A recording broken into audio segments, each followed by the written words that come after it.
بسم اللہ الرحمن الرحیم۔ دیکھو اپنی طرف سے اگر کچھ کرو گے تو وہ قابل قبول نہیں ہے، چاہے وہ کتنا ہی اچھا کیوں نہ ہو۔ دیکھو ابھی جمعے کی نماز میں 2 رکعتیں پڑھاؤں گا انشاءاللہ، اگر میں 2 رکعت کے بجائے 3 رکعتیں پڑھا دوں، مان لو گے آپ لوگ؟ میں دلیل یہ دوں، آپ لوگ کہیں بھائی نبی صلی اللہ علیہ وسلم نے 2 رکعتیں جمعے کی پڑھی، مولوی صاحب آپ نے 3 کیوں پڑھائی؟ میں کہتا ہوں 3 سے منع کیا ہے کہیں؟ ہے بھائی کہیں نبی نے تیسری رکعت سے منع کیا؟ اور میں کہوں بدعت کی 2 قسمیں، بدعت حسنہ، بدعت سیئہ، ایک بری بدعت اور ایک اچھی بدعت۔ یہ اچھی بدعت ہے اس لیے کہ 1 رکعت جب میں اضافہ کر رہا ہوں تو سورہ فاتحہ بھی زیادہ، اللہ کے سامنے جھکوں گا بھی، 3 دفعہ سبحان ربی العظیم کا اضافہ، پھر اللہ کے سامنے حالت وضو میں سجدہ، 2 سجدے۔ اس پہ تو آپ کو چاہیے مجھے پیسے دو مزید، بولو مولوی صاحب آپ کی جتنی تنخواہ تھی ہم نے اس میں اضافہ کر دیا کیونکہ آپ کام زیادہ کر رہے ہیں۔ اب ایسا ہونا چاہیے نا، کیونکہ یہ بدعت حسنہ ہو گئی نا۔ تو بھائی بدعت حسنہ سیئہ جو علماء نے لکھا ہے نا، وہ بدعت سے یہ اصطلاحی بدعت مراد نہیں ہے، لغوی بدعت مراد ہے کہ جس کی اصل نبی سے ملتی ہو، تفصیل نہ ملتی ہو۔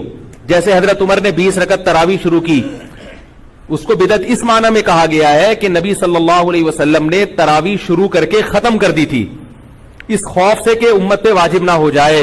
حضرت عمر، اور پھر یہ صحابہ پھر بھی پڑھتے آ رہے تھے، لیکن حضرت عمر نے کیا کیا کہ باقاعدہ دوبارہ سے صحابہ کو ایک کام پہ جمع کر دیا، ایک امام پر۔ تو یہ لغوی اعتبار سے بدعت کہا گیا، اس لیے کہ جو کام وقتی طور پر کسی حکمت سے ختم ہو چکا تھا، اور ختم بھی بالکل یا نہیں ہوا تھا، حضرت ابوبکر کے دور میں بھی تراویح ہوتی تھی، پڑھتے تھے صحابہ، لیکن ایک امام کے پیچھے نہیں ہوتی تھی۔ حضرت عمر نے ایک امام کے پیچھے جمع کی کیونکہ نبی نے جب اپنے دور میں تراویح پڑھی تو ایک امام آپ صلی اللہ علیہ وسلم تھے، باقی صحابہ سارے ان کے مقتدی تھے۔ تو یہ اصطلاحی اعتبار سے بدعت نہیں ہے، عین سنت ہے، سنت کو زندہ کیا ہے۔ لغوی اعتبار سے ڈکشنری میں اس کو بدعت اس لیے کہتے ہیں کہ ایک نیا کام تھا جو ابو بکر کے دور میں اس ترتیب سے نہیں تھا، ورنہ جو اصطلاحی بدعت ہے وہ چاہے اچھی ہو چاہے بری ہو، وہ حرام ہی ہے، وہ ناجائز ہی ہے۔ جیسے میں کوئی بھی کہنا بدعت کی 2 قسمیں حسنہ سیئہ، تو آپ ان سے کہیں کہ ٹھیک ہے اذان سے پہلے صلاۃ والسلام ہم پڑھتے ہیں، اگر ہم اذان کے بعد بھی شروع کر دیں لاؤڈ اسپیکر پہ تو یہ حسنہ ہے یا سیئہ ہے؟ کیا خیال ہے بھائی؟ اور ہم جو لا الہ الا اللہ پڑھتے ہیں اذان کے آخر میں، کہتے ہیں نا اللہ اکبر آخر میں لا الہ الا اللہ، اس کے بعد اگر ہم کہیں محمد الرسول اللہ، تو یہ بدعت حسنہ ہوگی سیئہ ہوگی؟ نہیں یاری میرا خیال ہے ظاہر ہے سیئہ ہی ہوگی، حالانکہ لا الہ الا اللہ کے بعد ہم محمد رسول اللہ کا اضافہ کر رہے ہیں جو ہمارے ایمان کا حصہ ہے۔ کیا خیال ہے؟ کلمے کی تکمیل نہیں ہوتی جب تک محمد کی رسالت کا اعلان نہ کیا جائے، مگر لا الہ الا اللہ پہ ہم بریک لگا دیتے ہیں۔ کیوں؟ حضرت بلال نے نبی کی موجودگی میں جو اذان دی ہے وہ لا الہ الا اللہ پہ ختم کی ہے۔ تو اذان مکمل ہو گئی، اس سے پہلے اس کے بعد میں آپ نے کوئی ایڈیشن نہیں کرنی۔ تو ربیع الاول میں نبی نے کیا کیا ہے وہ بھی ہمیں بتا دیا ہے، اس میں آپ نے اپنی طرف سے تڑکا نہیں لگانا، کیونکہ نبی نے بتایا ہے کہ مجھے خوش کرنا ہے تو جیسے میں نے کہا ہے ویسا کرو، اور جیسے میں نے کیا ہے ویسا کرو۔ نبی کی اطاعت کا بھی حکم اور اتباع کا بھی۔ اطاعت اور اتباع میں فرق یہ ہے کہ اطاعت قول میں ہوتی ہے، نبی نے جو کہا وہ کرو، اور اتباع کا مطلب جیسے جیسے کر رہے ہیں ویسے ویسے کرتے چلے جاؤ۔ طبیعہ جو ہے عربی میں گائے کے بچے کو کہتے ہیں جو ماں کے پیچھے پیچھے چلتا ہے، یہاں بھی پتہ چلتا ہے کہ وہ بھی تقلید ہی کرتا ہے۔ ماں کا بچہ طبیعہ جو گائے کا بچہ ہوتا ہے نا، طبیعہ جہاں جہاں ماں جاتی ہے وہ وہاں جاتا ہے کہ نہیں جاتا؟ اس لیے کہ اس کو دلیل اس لیے نہیں مانگتا اپنی ماں سے، اس کو پتا ہوتا ہے میری ماں مجھے گٹر میں نہیں گرائے گی کیونکہ یہ میری ماں ہے۔ کیا خیال ہے بھائی؟ اس کو پتا ہے اماں جہاں جا رہی ہے صحیح جگہ جا رہی ہوگی۔ تو اس سے بھی پتا چلتا ہے اتباع یا طبیع کا جو لفظ ہے یہ دلیل اور بلا دلیل دونوں کو شامل ہے۔ تو اللہ نے کیا حکم دیا کہ نبی کی اتباع کرو، یعنی جیسے جیسے نبی کرتے رہے ویسا ویسا کرنا شروع کر دو۔ تو نبی نے ربیع الاول میں جو کیا بھائی وہ کر لو آپ۔ کیا خیال؟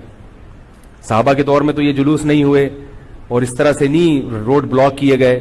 نبی جب تہجد کی نماز پڑھتے تھے تو اس کا خیال کرتے تھے کسی کی آنکھ نہ کھلے۔